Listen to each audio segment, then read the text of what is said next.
Hi friends, ఈరోజు ఆలు వంకాయ టమాటా కర్రీ. ఏముందిలే, ఇది మనకు తెలిసిందే కదా అనుకోమాకండి. తెలియని వాళ్ళకి, బ్యాచిలర్లకి, కొత్తగా వంట నేర్చుకునే వాళ్ళకి అన్నంలోకి కానీ, చపాతీలకు కానీ, రోటీలకు కానీ చాలా చాలా బాగుండిద్ది. ఇలా ఒకసారి ట్రై చేయండి. ఎలా చేయాలో చూద్దాం. ఫస్ట్ కళాయి పెట్టేసుకొని ఆయిల్ హీట్ ఎక్కిన తర్వాత పోపు దినుసులు వేసేసుకోవాలి. అవి చిటాపట అనేటప్పుడు ఒక రెప్ప కరేపాకు, పెద్దలిపాయ మంట మీడియంలో పెట్టుకొని వేయించుకోవాలి. ముందుగా కట్ చేసుకొని గల్లుప్పు వేసుకొని ఇట్లా వాటర్లో ఉంచేసుకోవాలి. ఆ మొక్కలు త్వరగా మగ్గిపోవడానికి అర స్పూన్ పసుపు, నేను గల్లుప్పు వేసుకుంటున్నా, కొంచెం తగినంత సాల్ట్ వేసుకున్న తర్వాత ఒకసారి మొత్తం తిప్పుకోవాలి. ఒక 5 నిమిషాలు ప్లేట్ పెట్టి మగ్గనియ్యాలి. 5 నిమిషాల తర్వాత ఒకసారి తిప్పుకొని అల్లం, వెల్లుల్లి, పచ్చిమిర్చి, పచ్చి కొబ్బరి మిక్సీ వేసుకొని పక్కన పెట్టుకోవాలి. రెడీ చేసుకున్న మసాలాని వేసేసుకోవాలి. కొబ్బరి పేస్ట్ మొత్తం ఒక్కసారి తిప్పుకోవాలి.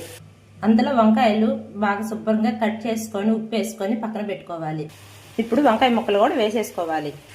మొత్తం ఒక్కసారి ఇలా తిప్పుకున్న తర్వాత టమాటా ముక్కలు కూడా వేసేసుకొని మొత్తం ఒక్కసారి ఇలా తిప్పుకోవాలి. ఇప్పుడు మనం పెద్ద ముక్కలు కట్ చేసుకున్నాం కాబట్టి కొన్ని వాటర్ యాడ్ చేసుకొని మొత్తం ఒక్కసారి తిప్పుకొని మూత వేసేసుకొని మంట మీడియంలో పెట్టుకొని బాగా ఉడకనియాలి.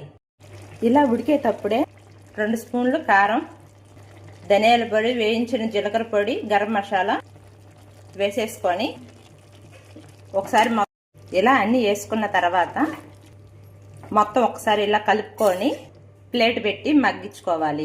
ఒక 10 నిమిషాల తర్వాత మూత తీస్తే ఇలా ఆయిల్ మొత్తం పైకి స్ప్రెడ్ అవ్వాలి. ఇప్పుడు మొత్తం ఒక్కసారి తిప్పుకొని ముక్క బాగా మగ్గిందో లేదో చూసుకొని ఒక 10 నిమిషాలు మళ్ళీ మగ్గనియ్యాలి. కూర బాగా మగ్గిపోయిన తర్వాత దండిగా కొత్తిమీర వేసేసుకొని ఒకసారి మొత్తం బాగా తిప్పుకోవాలి. కొత్తిమీర వేసుకున్న తర్వాత ఒక 5 నిమిషాలు అన్నీ వేసేసుకున్న తర్వాత మొత్తం ఒకసారి ఉప్పు, కారం అన్నీ సరిపోయేలా చెక్ చేసుకొని ఇప్పుడే వేసేసేసుకోండి. ఈ కర్రీ మీకు నచ్చితే లైక్ చేసి సబ్స్క్రైబ్ చేసుకొని షేర్ చేయండి. Thank you.